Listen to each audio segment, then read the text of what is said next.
சற்றுமுன் வெளியான தகவல். குடும்ப அட்டைதாரர்களுக்கு ஒரு முக்கியமான தகவல் வந்துள்ளது. அது என்னன்னு சொல்ல பார்க்க போறோம். மறக்காம நீங்க லைக் பண்ணிக்கோங்க, சப்ஸ்கிரைப் பண்ணிக்கோங்க. ரேஷன் கடைகளில் பிஓஎஸ் கருவியானது சிம் கார்டு மூலம் இயக்கப்பட்டு வருகிறது. ஆனால் நெட்வொர்க்கும் ஏற்றவாறு பிஓஎஸ் கருவிகள் இயக்க வேண்டும். பல இடங்களில் நெட்வொர்க் ஸ்லோவாக இருப்பதாக புகார்கள் கிளம்புகின்றன. அந்த வகையில் நெட்வொர்க் சேவையை வேகப்படுத்தி பிஓஎஸ் கருவிகளையும் மாற்றித்தர வேண்டும் என்ற வேண்டுகோள்கள் சமீப காலமாகவே வளர்த்து வருகிறது. இப்படிப்பட்ட சூழலில் தமிழக ரேஷன் கடை ஊழியர்கள் ஆர்ப்பாட்டத்தை அறிவித்திருக்கிறார்கள். இது ரேஷன் அட்டைதாரர்களுக்கு கலக்கத்தை உண்டு பண்ணி வருகிறது. பொது விநியோக திட்டத்திற்கு தனி துறையை உருவாக்க வலியுறுத்தி சென்னையில் செப்டம்பர் 12ஆம் தேதி காத்திருப்பு போராட்டம் நடத்தப்படும் என்று தமிழக அரசு கடை பணியாளர்கள் சங்க தலைவர் ராஜேந்திரன், பொதுச் செயலர் தினேஷ்குமார் அதிரடியாக அறிவுறுத்தியிருந்தன. அந்த வகையில் கடந்த 2 வாரங்களுக்கு முன்பு செய்தியாளர்களை சந்தித்து இவர்கள் பேசியபோது, ரேஷன் பொருட்களை உணவு துறையின் நுகர்பொருள் வாணிப கழகம் கொள்முதல் செய்கிறது.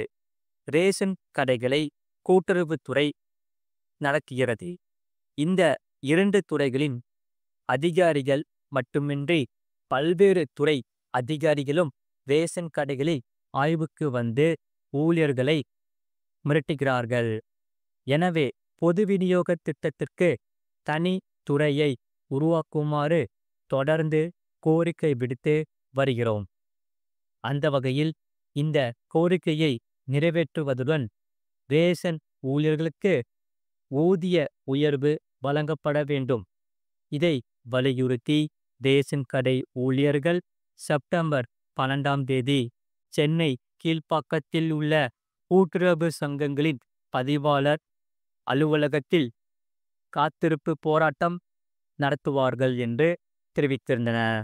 தமிழகத்தில் உள்ள ரேஷன் கடைகளை உணவு துறையும் கூட்டுறவு துறையும் நடத்தி வரும் நிலையில் இந்த கடைகளை ஒரே துறையின் கீழ் கொண்டு வருவது, ஊதிய உயர்வு வழங்குவது உள்ளிட்ட கோரிக்கைகளை வலியுறுத்தி ரேஷன் கடை ஊழியர்கள் வரும் 12ஆம் தேதி சென்னையில் காத்திருப்பு போராட்டம் நடத்தப் போவதாக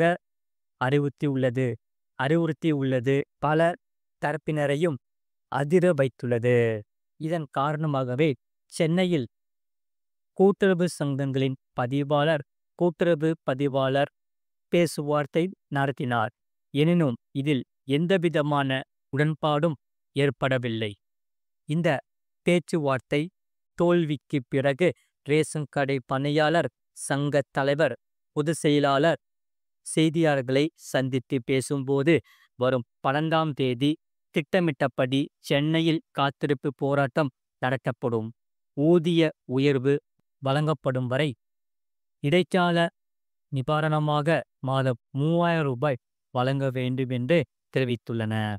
ஏற்கனவே ரேஷன் கடை ஊழியர்கள் பல்வேறு கோரிக்கைகளை கடந்த காலத்தோடே முன்வைத்து வருகிறார்கள். இதனால் கூட்டுறவுத்துறையின் கீழ் உள்ள 32,000 பகுதி நேர, முழு நேர ரேஷன் கடைகளுக்கு குடோன்களில் இருந்து அரிசி, கோதுமை, பருப்பு, சீனி என அத்தியாவசிய பொருட்களை சாக்குடன் சேர்த்து 50.600 கிலோ மூட்டையாக அனுப்ப வேண்டும். ஆனால் 47.6 அல்லது 48.600 கிலோ அளவுதான் கடைகளுக்கு வருகிறதாம்.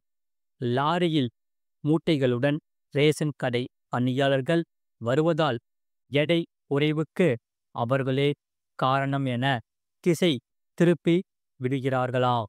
எனவே குடோனில் இருந்து சரக்கை ஏற்றும்போது கம்ப்யூட்டருடன் எடை தராசை இணைத்து அளவிட்டு அனுப்ப வேண்டும். இந்த பிஓஎஸ் மிஷினை கம்ப்யூட்டர் எடை தராசுடன் இணைக்க வேண்டும். ரேஷன் கடைகளுக்கு அனுப்பும் மூட்டைகளை எடை இடுவதற்கு ஏற்ப கம்ப்யூட்டருடன் இணை இணைந்த எடை தராசை சேர்க்க வேண்டும் என்று கேட்டு வருகிறார்கள். இதனால் அது மட்டுமின்றி நெட்வொர்க் ஸ்பீடு குறைவாக இருப்பதால் ஒரு கார்டுதாரர் POS மிஷினில் ரேகை வைத்து பதிவு செய்யும் போது உடனடியாக அவரது விரல்கள் கிடைக்காமல் நெட் இணைப்பு சுற்றி கொண்டே இருக்கிறதா? அதேபோல விற்பனையாளர்களோடு எடையாளர்களை நியமிக்க வேண்டும் என்பது உள்ளிட்ட 30 அம்ச கோரிக்கைகளை வலியுறுத்தி தமிழ்நாடு அரசு ரேஷன் கடை பணியாளர்கள் சங்கத்தினர் கடந்த ஏப்ரல் மாதமும் மாநில அளவில் போராட்டம் நடத்துவதாக அறிவித்திருந்தனர். இந்த நிலையில் மீண்டும் தங்களது கோரிக்கைகளை வலியுறுத்தி ஆர்ப்பாட்டத்தை அறிவுறுத்தியிருக்கிறார்கள். இதனால் பண்டிகை காலம் நெருங்கி வரும் சூழலில் ரேஷன் ஊழியர்களின் இந்த ஆர்ப்பாட்ட அறிவிப்பானது ரேஷன் தாரர்களிடம் கலக்கத்தை உண்டு பண்ணி வருகிறது. மறக்காம நீங்க லைக் பண்ணிக்கோங்க, சப்ஸ்கிரைப் பண்ணிக்கோங்க. அடுத்த செய்தி என்னவென்றால், மத்திய அரசு ஊழியர்களுக்கு சம்பள உயர்வு. அதாவது மத்திய அரசு ஊழியர்களுக்கான சம்பள உயர்வுக்கு வழிவகுக்கும் 8வது ஊதிய குழு அடுத்த ஆண்டின் ஜனவரி மாதம் அமலுக்கு வரும் என்று எதிர்பார்க்கப்படுகிறது. மத்திய அரசு ஊழியர்கள் தங்களுடைய சம்பள உயர்வுக்காக காத்திருக்கின்றன. 8வது ஊதிய குழுவை அமைப்பது தொடர்பான மத்திய அரசு ஒரு பெரிய உத்தரவாதத்தை அளித்துள்ளது. அரசு ஊழியர்களின் சம்பளம் மற்றும் சலுகைகளில் திருத்தங்களை சரியான நேரத்தில் செயல்படுத்தும் வகையில் விரைவில் இந்த புதிய ஊதிய குழு அமைக்கப்படும் என்று மத்திய அரசு தெரிவித்துள்ளது. 8வது ஊதிய குழுவை அமைப்பது அவர்களின் அடிப்படை ஊதியம், கொடுப்புணவுகள் மற்றும் ஓய்வூதியத்தில் நல்ல உயர்வுக்கு வழிவகுக்கும் என்று மத்திய அரசு ஊழியர்கள் எதிர்பார்க்கின்றன. இதில் புதிய ஆணையத்தின் பரிந்துரையுடன் அகவிலைப்படி கட்டமைப்பிலும் மாற்றங்களே இருக்கும் என்று எதிர்பார்க்கப்படுகிறன. அந்த வகையில் நிர்ணயிக்கப்பட்ட காலத்திற்குள் 8வது ஊதிய குழுவானது அமைக்கப்பட்டால் அதன் பரிந்துரைகள் 2026 ஜனவரி 1 முதல் செயல்படுத்தப்படும் என்று தகவல் வெளியாகியுள்ளது. இதில் சுமார் 50 லட்சம் மத்திய அரசு ஊழியர்களுக்கும் 60 லட்சத்திற்கும் மேற்பட்ட ஓய்வூதியதாரர்களுக்கும் நேரடியாக பயனளிக்கும்.